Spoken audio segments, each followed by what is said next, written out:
How y'all doing?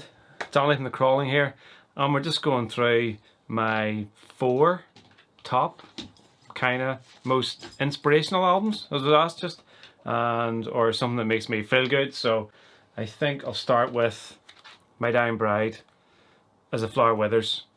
I distinctly remember the first time I heard this album. I was about, I don't know, 15, 16, something like that. A guy put it on vinyl, and I was in his house. It was up really fucking loud, and I just dropped the needle. And if you're familiar with this album, it starts off just with the drums, just kick, snare, really fucking slow, and I'd never heard anything like it. I was just like, where's the guitars, where's the vocal, what's going on? And then it kicked in, and then this just doom death metal just appeared. So it just put me down a path of that slow death metal that I fucking love so much. Fan of Morbid Angel and stuff like that, and Sepultura at the time, but this was different. And anyone that knows me knows it's a massive inspiration on my writing of music. Another one, same sort of era, Anathema Serenades, and this is the same sort of idea. There's a theme here. It's all kind of peaceful stuff. Again, it was just hugely fucking massively slow, dark music.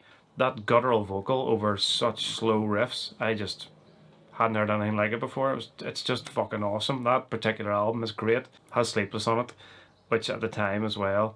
Clean tone riff, and then the sort of heavy vocal on it.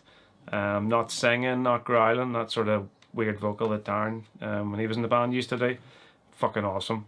Just fucking loved it. And again, huge inspiration on my playing as well. This is more like a kind of, not feel-good album, maybe? Danzig 3.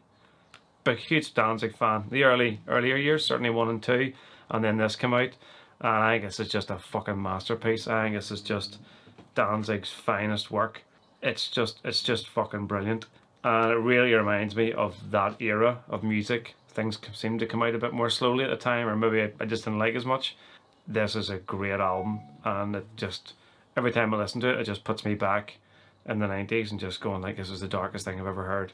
It inspired me when I was, I'm sad to say, younger now, because Danzig was like 41 or something when this came out, and I was going, I can do this till I'm in my 40s, it's fine. Yep, and here I am at 46. And finally, I think this is just one of my favourite albums of all time. Again, I was really fucking young when I got this. I think I was like 14 years old or something, 13, 14. Motley Crue, Dr. Feelgood. It's fucking brilliant. It's such a fucking heavy album. I'm always a big fan of glam rock, and I do like a lot of it, but the productions usually suffer. But on this, it's fucking huge. It's just massive, and the songs are fucking great. The vocals are fucking awesome, and just huge riffs. Mick Mars, top of his game. Tommy Lee, kicking ass, you know. Even Vince could sing at that stage. Nicky Sixx more or less wrote the whole fucking thing. So it's just fucking brilliant. Bob Rock produced it. I mean, it just ticked every box. So, huge fan of that. So there you go. That's like probably my top 4 albums, probably, maybe. Most inspirational, bit of both. Yeah, it was awesome. It's a good chat about that. So, I'm in the crawling. Hope you enjoyed that. Stay miserable.